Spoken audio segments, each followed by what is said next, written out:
Welcome to my super productive summer series. I want to make sure you stay super productive this summer. Plus, there has been exponential growth in listenership. Shout out to all my new listeners. So I've curated some of my most popular episodes from the past year to make sure you don't miss out on any super valuable content that was previously published. I'm dropping one replay episode every Thursday in addition to my brand new Monday episodes. To my longtime listeners, thank you so much for tuning in each week to Productivity Straight Talk. It has been an honor to help you take consistent, massive, focused action in your business. Now, on to this week's super productive summer series episode. You are listening to Productivity Straight Talk with your host, Amber De La Garza. Amber is a sought-after productivity coach, trainer, speaker, and writer who gives entrepreneurs the straight talk on personal productivity. No BS, fluff, or overused jargon. Just actionable strategies to get results and succeed in business. And here is your host, Amber De La Garza, the Productivity Specialist. Welcome, and thank you for listening to Productivity Straight Talk. Today is episode 11, How to Get Shit Done, Time Blocking Strategies That Work. If you are an entrepreneur who wants to take consistent, massive, focused action in your business and life, then you're in the right place, and I'm so glad you've joined me. I also want to welcome back our regular listeners. Thank you for being dedicated to the growth of Productivity Straight Talk podcast. My goal today is to equip you with effective time blocking strategies so that you can become more productive and thus get the important tasks done that you so desire.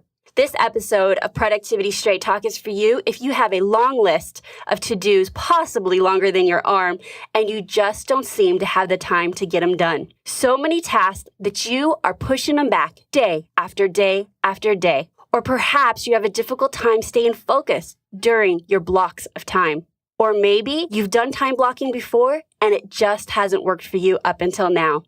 In today's episode, I will share with you what time blocking is and why it is so important to improving your productivity, how to overcome common time blocking challenges, and strategies for planning and scheduling your blocks of time. So let's dive right in and get straight to it. What is time blocking and why is it so important to improving your productivity? That's what I'm going to answer for you next. Time blocking is simply scheduling a set time frame on your calendar with the intention and goal of completing a specific activity or task during that time. Generally, a scheduled block of time is anywhere between 20 and 90 minutes. The Harvard Business Review noted several statistics that have been researched that say that the maximum length of time humans are able to focus on one task before losing energy and focus is 90 minutes. During each time block, there should be absolutely no multitasking or distractions of any sort. So what I'm asking you to do is set a goal and intention to single focus on one task. You need this to be a total distraction-free zone. You might think that if you attend all your meetings and answer your phone calls and emails and speak to employees and just the daily operations of running your business, that you will still be able to find the time to get all of your important tasks done. But the truth is, you will never have the time if you don't make the time. Time blocking is the strategy and method to make that time on your calendar for those high-value activities. Tony Robbins says it this way: if you talk about it, it's a dream. If you envision it, it's possible. And if you schedule it, it's real. And that is what time blocking is all about. Time blocking does work and is a very effective way to conquer your high-value activities and tasks. You just need to utilize certain helpful strategies so that you can get those done. Now that you know what time blocking is, I'm going to share with you how to create your time blocking success schedule. But before I do that, I want you to go download your free time blocking success schedule template. I created this to help you improve your productivity and maximize your profits. So go to theproductivityspecialist.com/011 download to get your free time blocking success schedule. Now go do that. It's okay. I'll wait here while you pause me. Really, go download it at theproductivityspecialist.com/011 download. This is going to be a template that you can fill in and complete with the steps that I'm going to review with you next on how to create your own success schedule. I have broken down into 7 steps how to create your time blocking success schedule. Number 1, create boundaries to your schedule. The very first thing that I want you to do is identify your working days and your off days. As an entrepreneur, sometimes this one task in itself is really hard. Some of you are working 6, 7 days a week, 10, 12 hours a day, and those others of you are working 4 hours a day and 2 hours the next day, and it's very erratic. So the very first activity that I want you to do to complete your time blocking success schedule is to create boundaries and identify your ideal work week. Is it Monday through Friday from 8 to 4? Is it Monday through Thursday from 9 to 6? What are the boundaries that you're going to set for yourself to identify your working hours? For some of you, your busy days may be the weekend if you're in real estate or insurance sales because your clients are working during the week. So what day are you going to take off during the week? I want you to commit to a start time and an end time to your workday. This is really important because if you're not committed to when you're going to start your day, then it's just left up to chance or how you feel that day. And the truth is, to be successful and to run a successful business and to be productive, you need the consistency of when are you starting your day. Next, schedule your bedtime. This may surprise you a little bit, but when I'm talking about having a consistent time that you start work, you need a consistent time that you wake up in the morning. And to have a consistent time to wake up in the morning, you need to know what time you need to go to bed to get the proper sleep to be your most productive self. The success of tomorrow begins with the planning of today. This will have a direct reflect on your productivity, how well you can focus, your energy level. So the first step is to create boundaries. Identify your working days and your off days. Commit to a start time and an end time, and schedule the time that you need to go to bed. Number 2, schedule your daily success routines. These are essential activities or tasks done on a daily basis that when completed will bring you closer to achieving your goals and vision of success. I'm going to have an entire episode about your success schedules and routines in an upcoming episode of Productivity Straight Talk. So stay tuned. But all you need to know for now is that you want to create time for your success routines. A little bit into that is that I really am a big proponent of 4 routines a day. You're going to have a personal morning routine and a business routine in the morning. And then you're going to have a business evening routine and a personal evening routine. So that's your 4 routines, and I want you to schedule those out. So if your start time is 9 o'clock, I don't want you taking clients at 9 o'clock. I want you to be able to execute on this success routine that we're going to build out in a future episode. Number 3, identify and schedule all reoccurring meetings that you currently attend on a regular basis. So I want you to take a stock inventory of all the meetings that you're on a regular basis. Are there associations and luncheons that you go to? Does your office have a sales meeting? Do you have staff meetings or employee meetings? I want you to take a full stock of all of the reoccurring meetings that you have on your schedule. And for right now, I want you to put those in on your schedule as blocks of time that you are unavailable to other people. Now, you may have heard me say, I want you to take a full inventory of your current meetings that you belong to or that you attend. The reason I'm telling you to take an inventory of what's current is because part of your time blocking is to reevaluate where you're investing your time. And the truth is that we may have said yes to meetings and thought that those meetings, associations, luncheons, networking events served us. And at one point, perhaps they did. But what I want you to do is look at every single one of these and determine, is it still serving me? Is it still worth the drive time, the showing up? Is there any homework that needs to get done? What is the time investment for these meetings? And if you have so many meetings laid out on your weekly schedule that there's not much time left over for the other activities and the high value activities that need to get done, that's a clear sign that you're overbooked with activities that possibly are not letting you achieve your goals or vision of success. Number 4, schedule your highest value activities. This is the most important reason on why we are doing a block schedule. Since you're an entrepreneur, your highest value activities will generally be based on activities that are revenue generating. If you've been listening to past episodes or for a while, you've heard that several of my interviews and entrepreneurial experts have shared with us their highest value activities. In episode 002, The Silent Profit Thief with Darren LaCroix, he gave us his top 3 high-value activities that he must do and that he shared with his assistant so that he was focused on those high-value activities most often. In episode 004, Clear Snapshot of Accountability, Effect on Productivity with Nick Snap, he also shared with us his high-value activities. And then again, in episode 006, Unselfishly Letting Go to Make Your Business Grow with Mike Rayburn, he also had his top 3 highest value activities and was really clear about what needed to get delegated off so that he could focus on those high-value activities.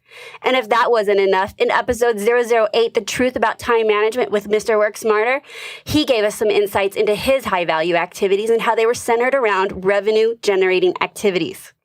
So what I want you to do is determine what are your high-value activities. What are the activities that are going to get you closer to your goals and vision of success? With business, it's often around a revenue goal or a number of clients that you have, and those are all specifically tied, or your highest value activities should be specifically tied to achieving those goals. I want you to schedule out time on your calendar for these high-value regular activities in increments of 20 to 90 minutes. Like I said earlier, we can only focus for a maximum of 90 minutes without having to take a break and switch gears. So I want you to take advantage of your natural energy levels. Are you a morning person? Are you a mid-morning person? Are you better after lunch?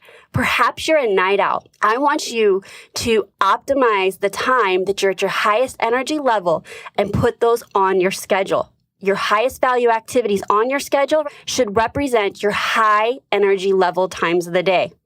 Number 5, schedule client time.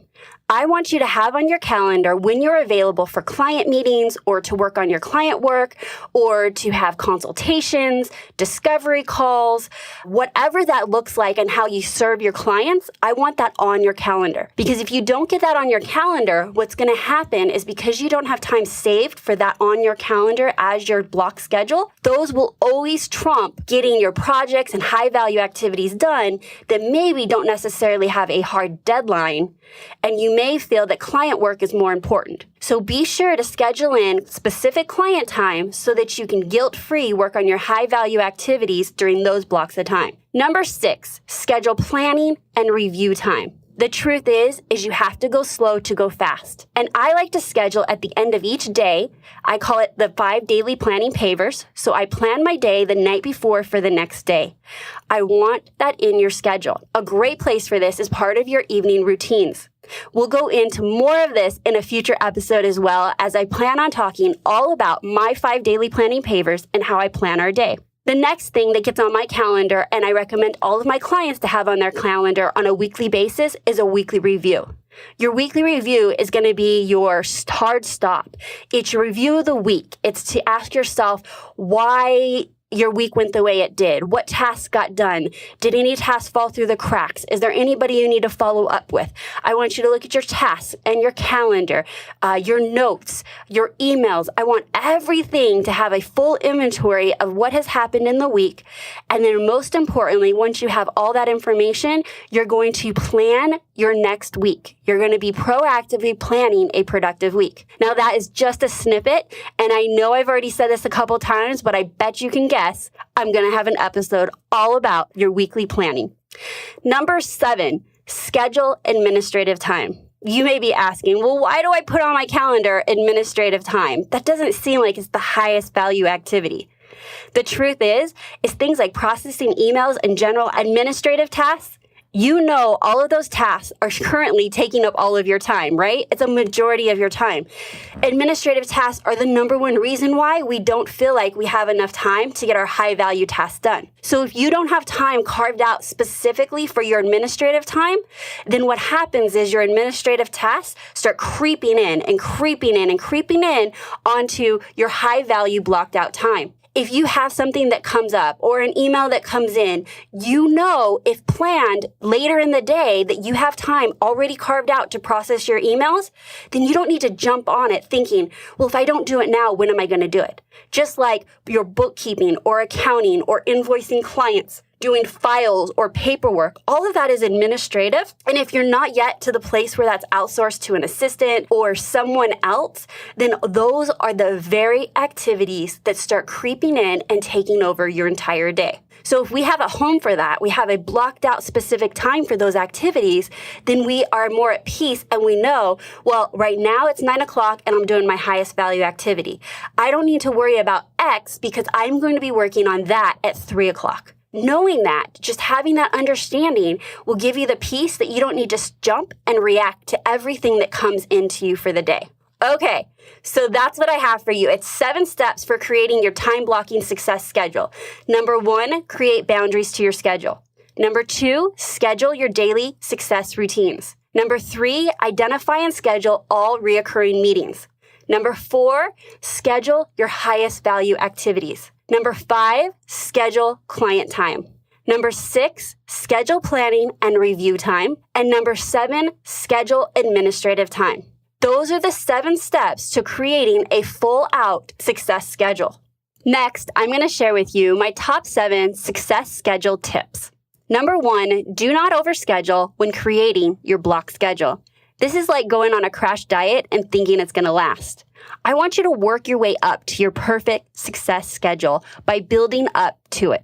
If you have no schedule at all and then you start and you try to block out every minute of every day, the truth is those are habits that need to be built over time and a lot of willpower at first. So if you have no schedule at all, what I want you to do is start with steps 1 and 2. So go back 1 of 2, and I want you to just create what are your days off? What days are you working? What time are you starting? And what time are you ending? Start with that and be consistent with it. Once you build some consistency and that becomes your new norm, then I want you to add on step number 3. And then once step number 3 is becoming much easier, then I want you to go to step number 4. And I want you to keep adding those. So the steps are, number 1 is create boundaries. Number 2 is schedule your success routines. Number 3 is identify your reoccurring meetings or appointments. Go back and keep building up your schedule until it's your perfect success schedule.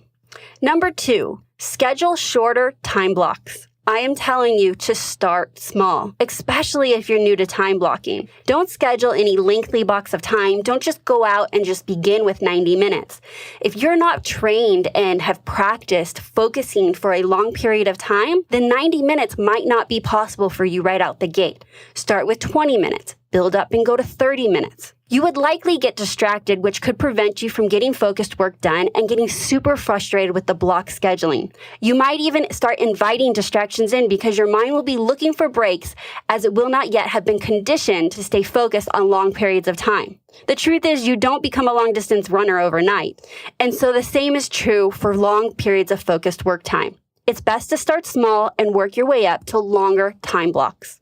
One method is to use the Pomodoro technique, which means you work for 20-minute blocks of time with 5-minute breaks in between. The Pomodoro technique uses your time in a more consistent and purposeful way. It creates a systematic break instead of allowing random distractions to come in and destroy your concentration and workflow. So your goal is to get to 20 minutes to take your 5-minute break. Because if you're not sure when you're going to break and you're trying to stretch yourself out to 90 minutes, guess what? I know you know what I mean. You're going to self-distract yourself. You're going to think, oh, I need to check Facebook. Let me just look at my email. You will involuntarily create breaks for yourself. And what we want to do is actually train ourselves to do single tasking focused work. So start with 20 minutes a time. Number 3, schedule specific tasks from your to-do list onto your calendar. This is a favorite of mine.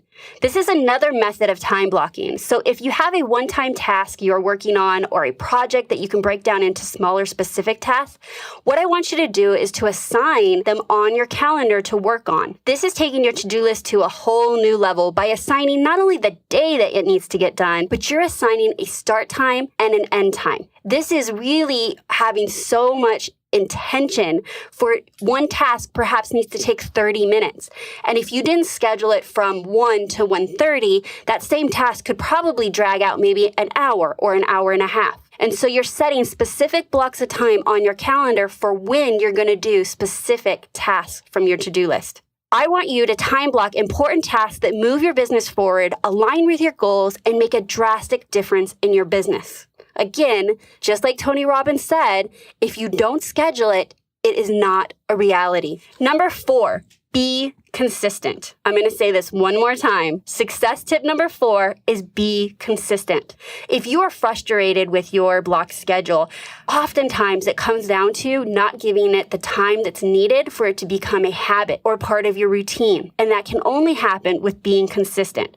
If you have a hard time working during time blocks as scheduled, it's probably because you're placing more value on other demands of your time instead of the appointments with yourself. Hold those blocks of time that you've had with yourself to work on your highest value activities just as sacred as you would with appointments with clients or with colleagues. Not every meeting with client goes as scheduled, of course, but you would never not just show up. You would reschedule that appointment with your client. You need to respect your time and yourself that same way. If something of high value comes up, like just let's say you have something scheduled for 10 a.m. and your 9 a.m. meeting runs late and it goes right through starting your highest value activity at 10 o'clock. What happens? What would you do? Would you stop the meeting as if you had someone else waiting for you, like another client? Or would you look at your calendar and say, great, my best time is right now in my current meeting and letting that go over to 10 o'clock is fine, but I'm going to find another time on my calendar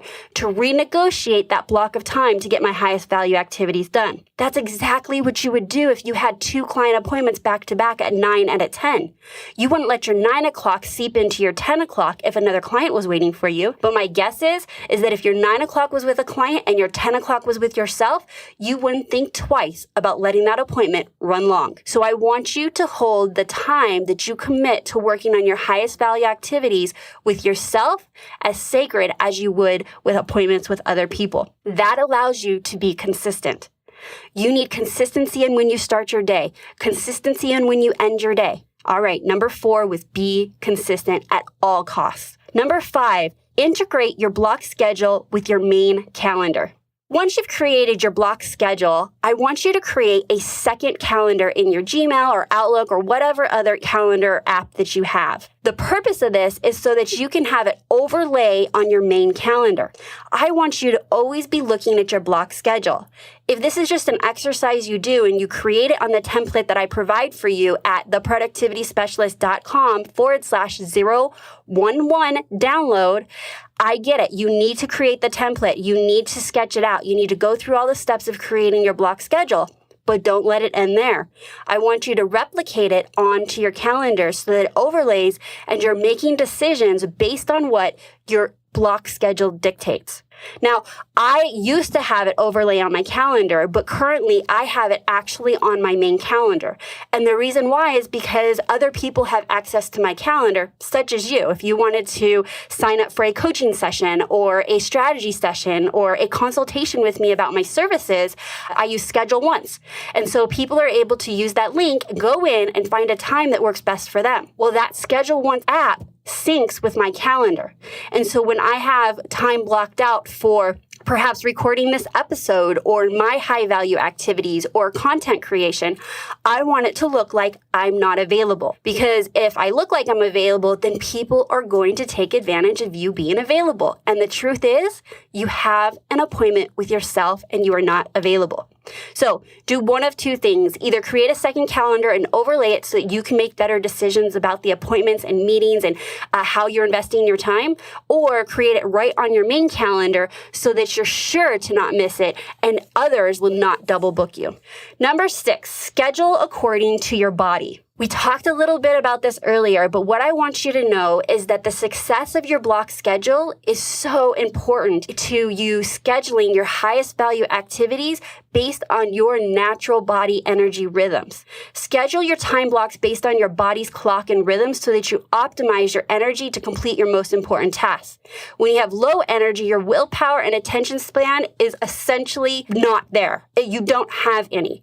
So if you try to do your highest value concentrated work at 3:30 in the afternoon, it is going to take longer. Your work won't be as effective. you will not be as efficient with that time as whereas if you moved that activity and did it in the morning where you have higher levels, you'd be able to get that same task or activity done in a much shorter amount of time. Each time you are in the middle of working on an important task and reach over to check your social media or open up a new page or surf the net, that's your lack of willpower and energy getting the best of you. You're trying to distract yourself. Schedule your time blocks to work with your natural energy levels and attention span, not against them. So you're lucky, you're an entrepreneur. You get to create your perfect success schedule. Nobody is telling you when you have to do something or when you don't have to do something or what days you have to work. Only you. So you can take advantage of what's unique to you, which is your own body energy rhythms. You also need to obey something called your circadian rhythms. Everybody has an internal clock, and everybody's is different. Some are morning people, some are night people, some feel most energetic right after their first cup of coffee in the morning. You need to feel what's right for you and really get to know you. I personally have been keeping an energy journal recently to be able to fine tune and to realize not just when I have better energy, but what is affecting my energy. So I would journal about my night of sleep. I journal about what I'm eating. I journal about just anything that I feel that could be affecting my energy levels so that I can try and find patterns and also the source of lack of energy and make corrections with that. So that was just a little tip, a little rant going off about how important your energy levels are, but you do want to align your tasks with high energy levels. One of the things that you may have heard me talking about already is that I have lower energy levels, say mid-afternoon. And so I am sure to schedule appointments with other people in the afternoon because I feed off of that energy with other people. I honestly love interacting with people. So if I have low energy and I'm not able to do single focused, concentrated work on my computer with myself, I am able to have a meeting or a consultation or a coaching client during the afternoon and be at my top A game. Number 7, treat your success schedule as a rule, not the exception. Again, treat your success schedule as the rule, not the exception. Yes, things will come up, vacations, kids get sick, clients need to reschedule, family comes into town. The list can go on and on and on about why your block schedule will not work for you. But the truth is, those situations are being brought up all the time for people everywhere. Ask yourself, those same situations come up for people that have to work a 9 to 5. They show up, they work because they're not going to get fired. And yet these same situations come up for entrepreneurs and they're like, yeah, actually, I'm not going to work. My kids are out of school. I have family in town and I think they expect me to be there all day. The truth is, unless you're specifically planning that time off, which good for you for doing that, don't make that the reason you are not sticking to your success schedule. However, it could be the exception. The exception is someone comes into town and you're not going to work off of your block schedule that day. And that's okay because when they leave or the next day, you're going to go back to your success schedule. You have the ability and the blessing to be flexible. You should be flexible. Being flexible will allow you to respond to the demands of your life and work, but be very careful about how often you're being flexible. Make being flexible the exception, not the rule. If you have to make changes, don't let those changes derail your schedule for the rest of the day or even the week. Don't just say, well, I didn't go by my block schedule this morning, so I'm just going to blow it off the rest of the day. No. Get to your halfway point, get back on task, and see if you can finish your day out with your block schedule. Don't let one bad day that goes awry affect your next day and the next day. That is when the pain happens. Having one morning that's off because your kids went to school late for some reason, or an afternoon and your kids called sick and you had to leave, don't let that derail your entire week. Number 8, your block schedule should always serve you well. What do I mean by that? I want you to evaluate if the schedule is working for you on a consistent basis. I want your schedule to allow you to either meet or exceed your goals. Your success schedule should be serving you and that you have adequate time to reach or exceed the goals that you set out to achieve. I see way too often entrepreneurs creating a schedule, and then if it doesn't work out the gate for them, they just throw it out the window. Or if you're lucky enough to create your perfect success schedule the first time, you don't ever tweak it down the road. I want you to always be evaluating if your success schedule is serving you. We have just finished covering the 7 success schedule tips. Let's review one last time. Number 1, do not overschedule when creating your block schedule. Number 2, schedule shorter time blocks. Number 3, schedule specific tasks from your to-do list on your calendar. Number 4, be consistent. Be consistent at all costs with your block schedule. Number 5, integrate your block schedule with your main calendar. Number 6, schedule according to your body and your natural rhythms. Number 7, treat your success schedule as the rule, not the exception. Number 8, your block schedule should always serve you well. All right, I am sure that those success tips are going to ensure that you are much more successful with executing on your block schedule. We have just finished covering what time blocking is and how to create your own personalized success schedule, plus some bonus success tips. If you have not already done so, I want you to go download the success schedule template by going to theproductivityspecialist.com/011 download. Again, that's theproductivityspecialist.com/011 download. Now I'm going to review common challenges with time blocking and provide you with time blocking strategies that work. Inside the Productivity Straight Talk private Facebook community, I asked, what are the common challenges to making time blocking work for you? I'm going to share with you some of the challenges and then answer for everyone listening today. If you are listening and not currently a Productivity Straight Talk community member, you can join for free by going to productivitycommunity.com. Once you join, I will send you a special invitation to join us inside our private Facebook group. Again, you can do this by simply going to productivitycommunity.com. We'll see you on the inside. We are going to begin with Tracy from Las Vegas. She said her challenge is simply sticking to the time blocking schedule. So I asked her if she had to guess one reason why she can't stick to her time blocking schedule, what would that be? And she replied, she lets the squirrels get in the way. Can you relate? Honestly, I think that almost everybody listening knows that we've got squirrels at some point. It's something that distracts your focus, something that you feel is more important than the block time that you have scheduled on your calendar. The solution and strategy for this is that essentially what she's telling us is that she has lack of focus. The ability to focus for long periods is a habit that needs to be built up over time. Much due to the digital era we live in, you have likely trained your body to work while distracted and switching back and forth between tasks all day long. The truth is that it's a norm to be bragging about multitasking or the fact that we need the TV on or the radio on while we're working. Those are distractions and they are affecting your ability to focus.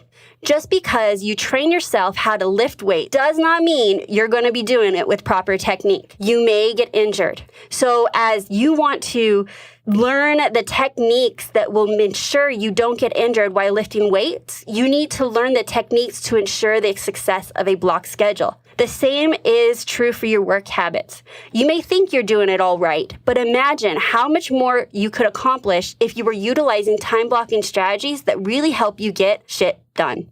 Start small with small blocks of time, distraction-free, focus time, then work your way up to lengthier periods. Remember, my success tip was start small and build up.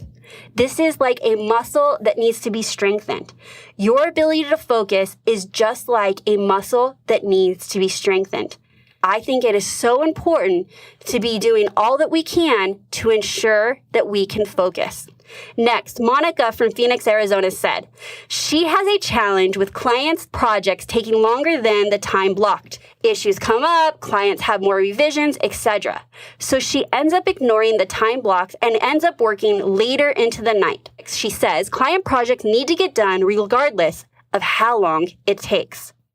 And John said, he followed up to her comment and said, while he has yet to implement time blocking, he sees himself falling into the same issues as Monica. So the problem here is that you're telling me, Monica and John, that you can't complete the task within the time frame allotted. Estimating how long it will take for you to complete tasks is another skill that can only be mastered over time. It takes a great deal of trial and error and experience. Perfection is not the goal, but to get closer you can get your estimates, the better off you will be. Over time, become aware of how you work and keep track of how long certain tasks take.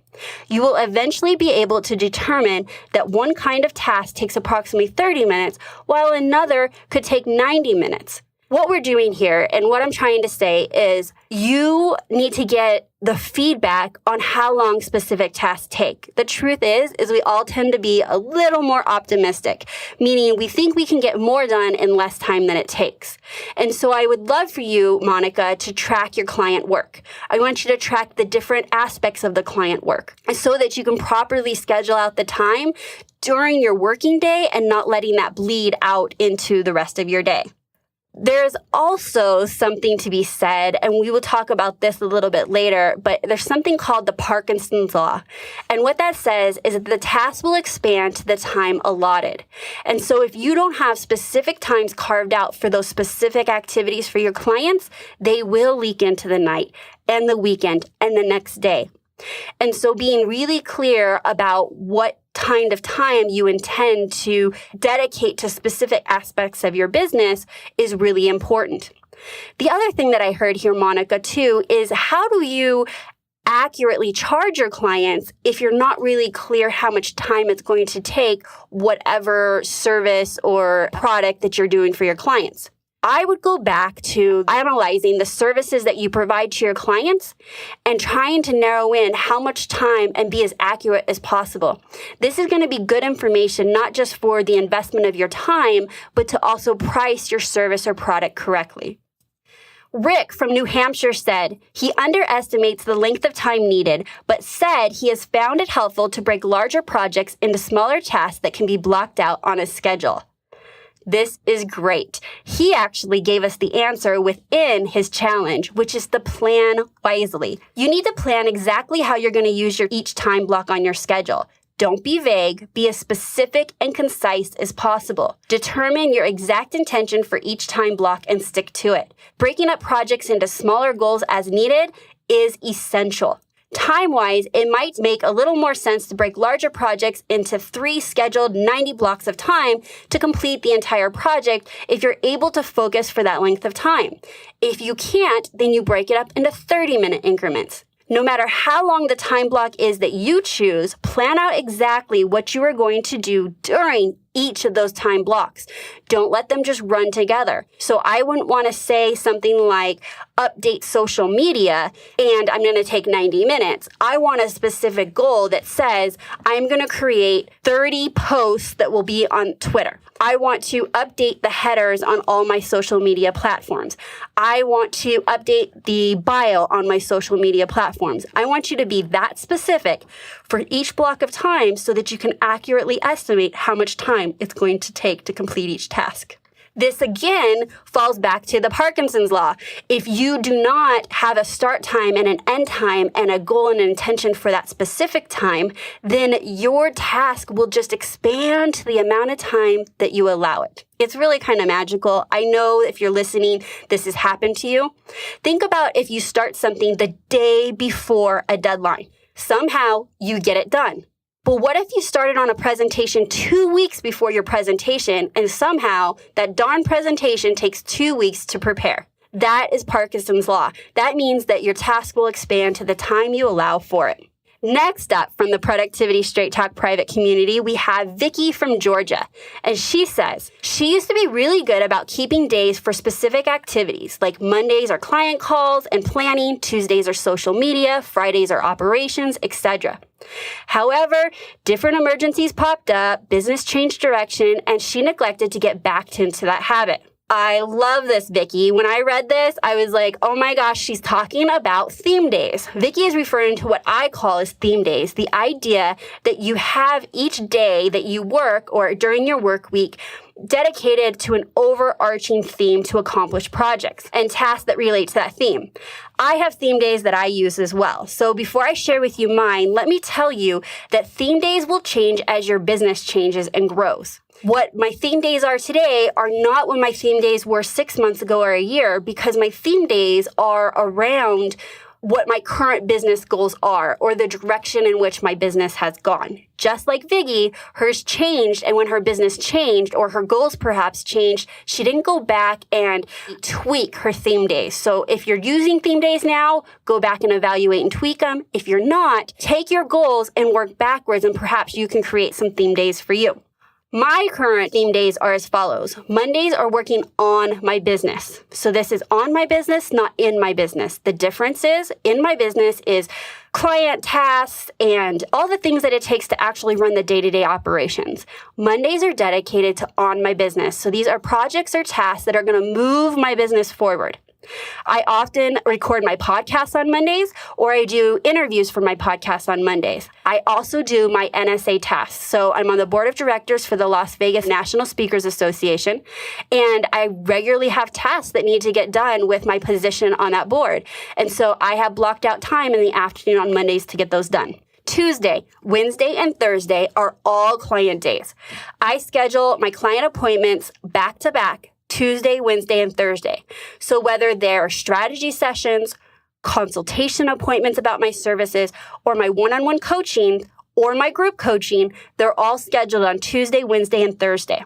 Fridays are my weekly review, my power hour, a power lunch, and a strategy creation or review session.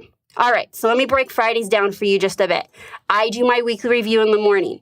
And then I do what's called a power hour. We'll have a whole episode about that. But I take 1 hour, 60 to 90 minutes, and I get done as many of those small little tasks that build up over the week that I didn't find as a priority during the week.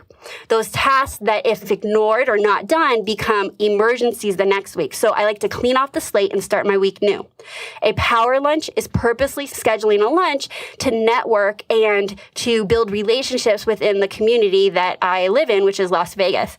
And the next one is my strategy creation and or review. So I am creating strategy for my business. What's coming up next? What do I need to focus on? Maybe I'm reviewing the previous strategy that I created and evaluate how I've made progress and what's next for me. So those are my Fridays. The reason this helps so much is that I know that when planning my week, what activities, tasks, and projects should be assigned to what days of the week.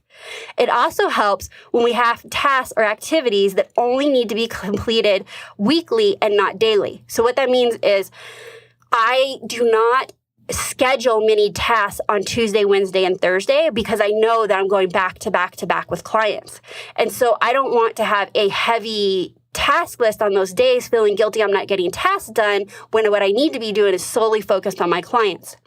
Also, as tasks come up, I'm able to say, nope, that can wait till Friday during my power hour. Nope, that's more strategy. It can wait till Friday afternoon. Or perhaps something comes up from my podcast or something that has to do with a project that I'm working on my business. That all gets shifted to the next Monday that I'm available. The reason this helps so much is because I like to categorize and be very clear with what my intentions are for the day. This gives me an overall feeling of today I'm solely focused on clients. Today I'm solely focused on moving my business forward. Those theme days have actually really helped my block schedule. So there you have it.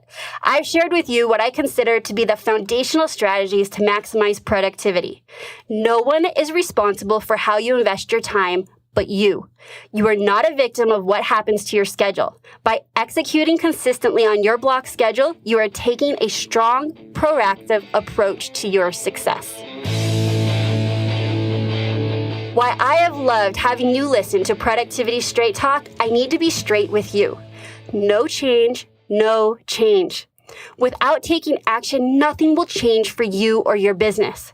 So based on what you learned, what are you committed to taking action on today? Will you download the template and create your own block schedule? Will you execute on the steps that it will take for you to have your own success schedule? To share your actionables and receive support, guidance, and motivation from entrepreneurs just like you, join us on the inside of Productivity Straight Talk. You can join us by going to productivitycommunity.com. Again, you can join the Productivity Straight Talk private community by going to productivitycommunity.com.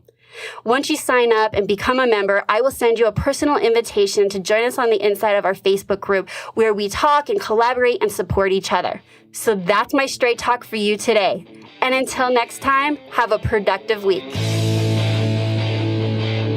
Hey, Productivity Straight Talk listeners. Yes, I'm talking to you. I have heard from several loyal listeners lately and realized many of you are listening to my podcast from the sidelines and haven't taken the next step to play the game, which is where the real growth happens. Many of you, even some of my loyal listeners, are not receiving my weekly email. And while that's okay, it does mean you're losing out on valuable inside information and resources you can't get anywhere else to improve your productivity and maximize your profits. If you want to step up to the plate and get in the game, head on over to productivitycommunity.com to join the Productivity Straight Talk community and start receiving exclusive content regularly. Again, that is productivitycommunity.com. See you on the inside.